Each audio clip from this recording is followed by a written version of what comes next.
മാന്യ പ്രേക്ഷകർക്ക് എൻ്റെ പ്രണാമം.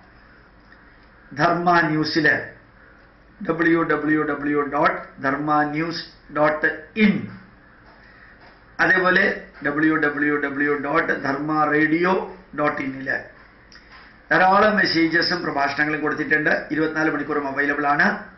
നിങ്ങളുടെ സ്മാർട്ട് ഫോണിലും അത് കിട്ടും, കമ്പ്യൂട്ടറിലും അത് കിട്ടും.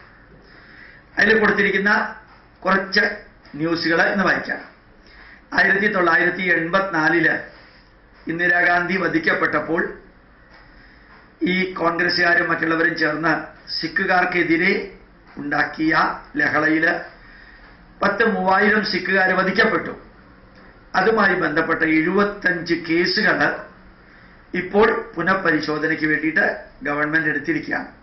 ഇപ്പൊ കോൺഗ്രസ്സുകാർ ചെയ്ത ആ ഹീനകൃത്യങ്ങൾ മുഴുവനും അത് പുറത്തേക്ക് കൊണ്ടുവരാനായിട്ട് ആ ഫയൽ മുഴുവനും തുറന്ന് കോടതി കേസ് റൺ ചെയ്യാം. സി ന്യൂസ് എന്ന് പറയുന്ന ചാനല് റിപ്പീറ്റഡ് ആയിട്ട് പറഞ്ഞൊരു വാർത്ത, Indian prime minister Narendra Modi is now A global leader, people have high expectation from him. Narendra Modi ഭാരതത്തിന്റെ അധികാരം ഏറ്റെടുത്ത് 2 വർഷമായുള്ളൂ. അദ്ദേഹം ഇന്ന് ഒരു ലോക നേതാവാണ്. ലോക ജനതയ്ക്ക് അദ്ദേഹത്തിൽ നിന്ന് വളരെയധികം പ്രതീക്ഷകൾ ഉണ്ട്. അടുത്ത news, national forest skill development. നമ്മൾ ഈ സ്കിൽ ഡെവലപ്മെന്റ് എന്ന് വിചാരിച്ചു കഴിഞ്ഞാൽ കമ്പ്യൂട്ടറിൽ, ടെക്നോളജിയിൽ, IT അല്ലെങ്കിൽ ഓട്ടോമൊബൈൽ കാര്യങ്ങളിലൊക്കെ സ്കിൽ ഡെവലപ്മെന്റ് എന്നാണ് വിചാരിക്കുന്നത്. പക്ഷേ ഡെഹ്റാഡൂണിലുള്ള ഫോറസ്റ്റ് റിസർച്ച് ഡെവലപ്മെന്റ് ലാബറട്ടറിയിൽ, ഡെഹ്റാഡൂണിലെ ഫോറസ്റ്റ് റിസർച്ച് ഡെവലപ്മെന്റ് ലാബറട്ടറിയിൽ ഒരു പ്രത്യേക തരത്തിലുള്ള സ്കിൽ ഡെവലപ്മെന്റ് ആണ് 1000കണക്കിന് ജനങ്ങൾക്ക് കൊടുക്കുന്നത്. National forest skill development centre ഉണ്ടാക്കിയിട്ട് കാടുമായി ബന്ധപ്പെട്ട കാര്യങ്ങൾ എത്ര ഭംഗിയായിട്ട് നല്ല സ്കിൽ ഉപയോഗിച്ച് സംരക്ഷിക്കാം, മനുഷ്യന് ആവശ്യമായിട്ടുള്ള കാര്യങ്ങൾ കാട്ടിൽ നിന്ന് എങ്ങനെ ഉണ്ടാക്കാം എന്നുള്ളതിനെ കുറിച്ചുള്ള കാര്യങ്ങൾ 10,000കണക്കിന് വ്യക്തികൾക്ക് എംപ്ലോയ്മെന്റ് കിട്ടത്തക്ക വിധത്തിലുള്ള സ്കിൽ ഡെവലപ്മെന്റ് പരിപാടികൾ ഗവൺമെന്റ് ആവിഷ്കരിക്കുന്നു. അടുത്തത്, ഈ മദർ ഇന്ത്യ എന്നൊരു സിനിമ ഏറ്റവും കൂടുതൽ സ്വാധീനിച്ചിരിക്കുന്നത് എത്യോപ്യക്കാരെയാണത്രേ. ആഫ്രിക്കയിലെ രാജ്യമായിട്ടുള്ള എത്യോപ്യക്കാരെ ഏറ്റവും അധികം സ്വാധീനിച്ചതാണ് മദർ ഇന്ത്യ. അവർ പറയുന്നു അത്രേ, mother India is the mother of all films. ലോകത്തിലുള്ള എല്ലാ സിനിമകളുടെയും ഫിലിമിന്റെയും അമ്മയാണ് മദർ ഇന്ത്യ. ഈ ഒരു വാർത്ത വന്നത് ഹിന്ദു ന്യൂസ് പേപ്പറിലാണ്. അപ്പൊ ശരിക്ക് ഒരു സിനിമ എങ്ങനെയാണ് ഒരു ലോകത്തെ ബാധിക്കുന്നത് എന്ന് നമുക്ക് മനസ്സിലാക്കാൻ സാധിക്കും. ന്യൂ ഇന്ത്യൻ എക്സ്പ്രസ് ഫ്രണ്ടിൽ ഒരു ടൈറ്റിൽ കൊടുത്തിരിക്കുന്നത് വളരെ നല്ല ടൈറ്റിലാണ്. ഇംഗ്ലീഷിൽ, Modi conquers the world for governing India, to govern India. Narendra Modi ലോകത്തെ കീഴടക്കുന്നത് ഭാരതത്തെ ഭരിക്കാൻ വേണ്ടിയിട്ടാണ്. ഇന്ത്യൻ പ്രധാനമന്ത്രി ലോകത്തെ കീഴടക്കുന്നത് ഭാരതത്തെ ഭരിക്കാൻ വേണ്ടിയിട്ടാണ്. നല്ല വരിയായിട്ട് എനിക്ക് തോന്നി. അടുത്ത വാർത്ത, അഫ്സൽ ഗുരു മെമ്മോറിയൽ ലെക്ചർ. ഒരുപക്ഷെ ഭാരതത്തിലെ പാർലമെന്റ് ആക്രമിച്ച അഫ്സൽ ഗുരു എന്ന മുസ്ലിം തീവ്രവാദിയെ, അയാളെ തൂക്കിക്കൊന്ന ആ ദിവസം സ്മരിക്കാനായിട്ട് ജവഹർലാൽ നെഹ്റു യൂണിവേഴ്സിറ്റിയിൽ കനയ്യകുമാറിന്റെയും അതേപോലെയുള്ള കുറെ മുസ്ലിം തീവ്രവാദികളുടെയും നേതൃത്വത്തിൽ ഒരു പരിപാടി നടന്നു. അതിന്റെ വീഡിയോ ധാരാളം TV ചാനലുകൾ ടെലികാസ്റ്റ് ചെയ്യേണ്ടായി. ആ വീഡിയോ യഥാർത്ഥത്തിലുള്ള വീഡിയോ അല്ല, അത് ഫോർജ്ഡ് വീഡിയോ ആണ് എന്ന് പറഞ്ഞ് പലരും പറഞ്ഞിരുന്നു. ഭയങ്കരമായിട്ട് ലെഫ്റ്റിസ്റ്റും ബുദ്ധിജീവികളും CPI നേതാവിന്റെ മക്കളൊക്കെ അതിലുണ്ടായിരുന്നു. നമ്മുടെ കേരളത്തിലെ CPI നേതാവിന്റെ മക്കളൊക്കെ അവിടെ ഉണ്ടായിരുന്നു. മകളാണ് പ്രത്യേകിച്ച് ഉണ്ടായിരുന്നത്. അതുകൊണ്ട് ആ വീഡിയോ ശരിക്കുള്ളതല്ല എന്ന് പറഞ്ഞ് അതിനെ നഖശികാന്തം എതിർത്തവരുണ്ടായിരുന്നു. ആ വീഡിയോ മുഴുവനും ഫോറൻസിക് ഡിപ്പാർട്ട്മെന്റ് താറോ പരിശോധന നടത്തിയതിനു ശേഷം തെളിയിച്ചിരിക്കുന്നു. ആ വീഡിയോ ഒന്നും ഫോർജ്ഡ് അല്ല, ഒറിജിനൽ വീഡിയോ ആണ്. അത് ശരിക്കും നടന്ന സംഭവമാണ്.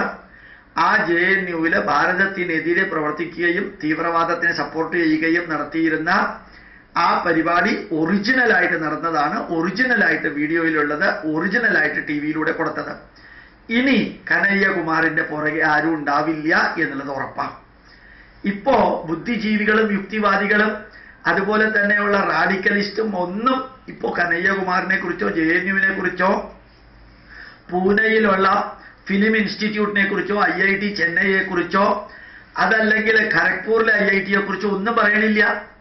ഒതുങ്ങി യഥാർത്ഥത്തില് ശരിക്കു പറഞ്ഞാല് +2 ഗ്രാജുവേഷനോ മാത്രം പഠിച്ച സ്മൃതി ഇറാനി എന്ന ചങ്കൂറ്റമുള്ള ഝാൻസി റാണി ലക്ഷ്മിബായി അടിച്ചൊതുക്കിയതാണ് ഈ ദേശദ്രോഹപരമായിട്ടുള്ള പ്രവർത്തനങ്ങള് IITകളിലെ പ്രൊഫസർമാരും വിദ്യാർത്ഥികളും നടക്കുന്നത്.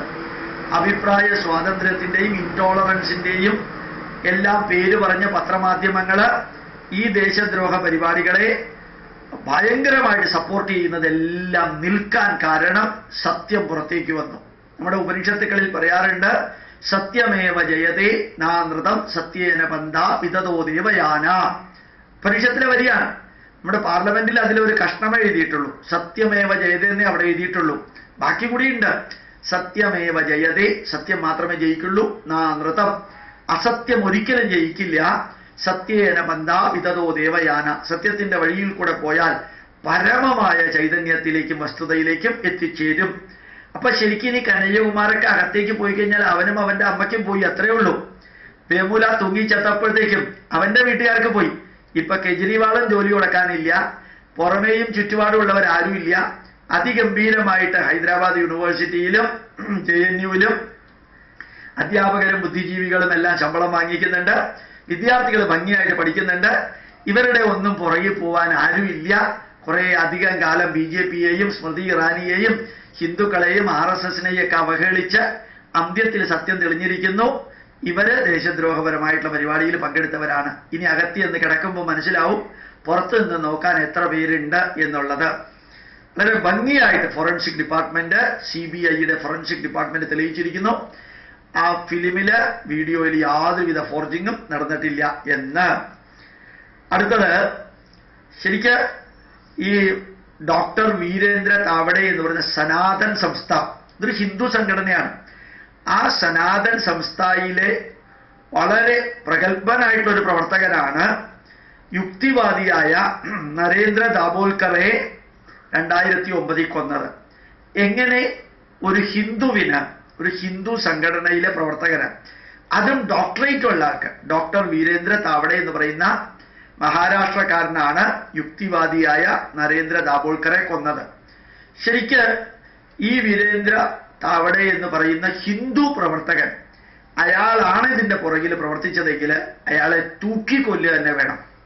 ഹിന്ദു ഒരിക്കലും ചാർവാകന്മാരെ തൂക്കി കൊന്നിട്ടില്ല, വെടിവെച്ച് കൊന്നിട്ടില്ല. യുക്തിവാദികളെ അനുവദിച്ചിട്ടേ ഉള്ളൂ. യുക്തിവാദികളെ പോലും മഹർഷിമാരും ഋഷിമാരുമായിട്ട് കാണുന്ന ഒരു സംസ്കാരത്തില് എങ്ങനെയാണ് കൽബുർഗിയെ കൊന്നത്, എങ്ങനെയാണ് നരേന്ദ്ര ദാബോൽക്കറെ കൊന്നത്, അത് ഹിന്ദുക്കളാണെങ്കിൽ ഒരു സംശയവും ഇല്ല.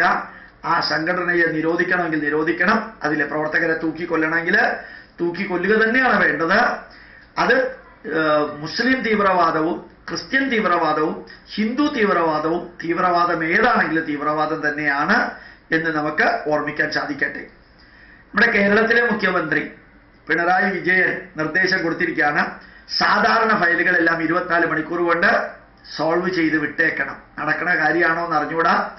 ഫയല് പുറത്തേക്ക് വിടാതിരിക്കാൻ വേണ്ടി പ്രവർത്തിച്ചിരുന്ന ഒരു സംഘടനയുടെ ആൾക്കാരാണ്. ഏതായാലും 24 അവേഴ്സിനുള്ളിൽ ഓർഡിനറി ഫയൽസ് എല്ലാം ഡിസ്പോസ് ചെയ്യണമെന്ന് പിണറായി വിജയൻ പറഞ്ഞത് ജനങ്ങളും ജോലിക്കാരും സ്വീകരിക്കുമെന്ന് പ്രത്യാശിക്കാം. ധന്യമായിട്ട് അത് മുമ്പോട്ട് പോവട്ടെ എന്ന് പ്രാർത്ഥിക്കുന്നു. അടുത്തത്, ലോകത്തിലെ ഏത് വ്യക്തിക്കും ഇലക്ട്രോണിക് വിസ ഉപയോഗിച്ച് ഇന്ത്യയിലേക്ക് വരാം. അവർ യോഗ പഠിക്കുന്നതിനും കൂടി തയ്യാറായിട്ടാണ് വരുന്നതെങ്കിൽ ഇലക്ട്രോണിക് വിസ ഉപയോഗിച്ച് ഭാരതത്തിലേക്ക് എപ്പോൾ വേണമെങ്കിലും വരാം. അതുകൂടി അവരുടെ ടൂറിസ്റ്റ് വിസയുടെ കൂട്ടത്തിൽ ഒരു പാർട്ടാക്കിയിട്ടുണ്ട്. അടുത്തത് നമുക്ക് വലിയ പ്രാധാന്യമുള്ള കാര്യമല്ല, ഒരു 2 വർഷം കൊണ്ട് ഭാരതം അടിമുടി മാറുന്ന ഒരു കാഴ്ച പലർക്കും കാണാൻ സാധിക്കുമെന്ന് എനിക്ക് തോന്നുന്നു. എനിക്ക് ഏതായാലും കാണാൻ സാധിക്കുന്നുണ്ട്. അതില് ഈ എംപ്ലോയീസ് പ്രോവിഡന്റ് ഫണ്ട്, വലിയ വാർത്തയൊന്നും അല്ലാതെ, എന്നാലത് പറയാൻ വേണ്ടി മാത്രം പറയുന്നേ ഉള്ളൂ. എംപ്ലോയീസ് പ്രോവിഡന്റ് ഫണ്ട് എന്ന് പറയുന്ന ഒരു ഫണ്ട് എന്നും ദാരിദ്ര്യമാണ്. എംപ്ലോയീസ് പ്രൊവിഡന്റ് ഫണ്ടിന് പരമദാരിദ്ര്യമാണ് എപ്പോഴും പതിവ്. ഗവൺമെന്റ് എന്തെങ്കിലുമൊക്കെ സഹായിച്ചാലാണ് പിച്ചച്ചട്ടിയിൽ നിന്ന് പൈസ എടുത്ത് എംപ്ലോയീസിന് വേണ്ടി എന്തെങ്കിലുമൊക്കെ ചെയ്യാം. പക്ഷെ ഇപ്പോ ഈ വർഷം അതില് 1600 കോടി രൂപയുടെ അസറ്റ് ഉണ്ട്. 1600 കോടി രൂപയുടെ പൈസയുണ്ട്, അസറ്റല്ല. 1600 കോടി രൂപ എംപ്ലോയീസ് പ്രൊവിഡന്റ് ഫണ്ടിൽ ഇപ്പൊ ബാങ്ക് നിക്ഷേപമായിട്ടുണ്ട്. എല്ലാം വളർന്നപ്പോൾ ഒരുപക്ഷെ എംപ്ലോയീസ് പ്രൊവിഡന്റ് ഫണ്ടും EPF-ഉം വളർന്നു എന്നാണ് തോന്നുന്നത്. ഏതായാലും വളരെ നല്ല കാര്യമായിട്ട് തോന്നുന്നു. അടുത്തൊരു വാർത്ത, അഹമ്മദാബാദിലെ IIM ഒരു മാതൃക സൃഷ്ടിച്ചിരിക്കുകയാണ്. അഹമ്മദാബാദിലെ IIM ആയിരക്കണക്കിന്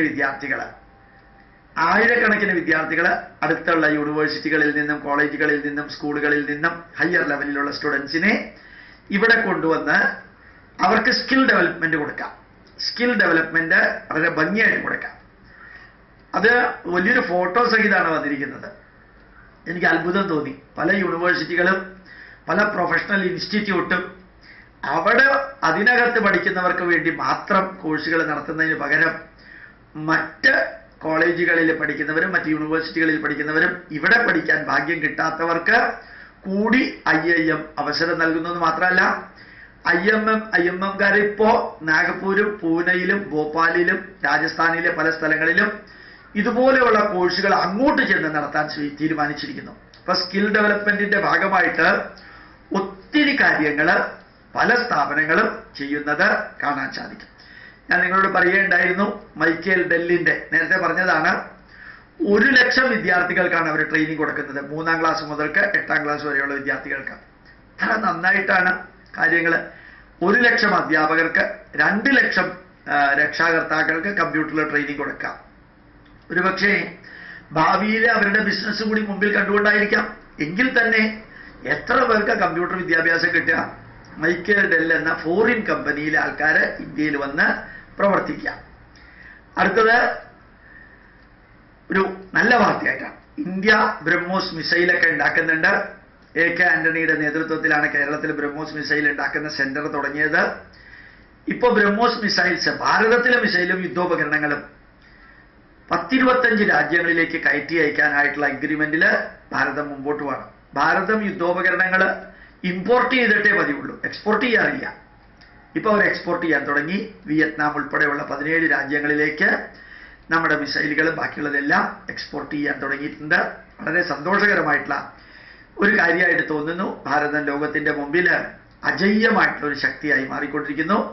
ധർമ്മ ന്യൂസ് കഴിഞ്ഞു. ഇനിയും ഇടയ്ക്കിടയ്ക്ക് ഉണ്ടാവും. പ്രണാമം, നമസ്കാരം.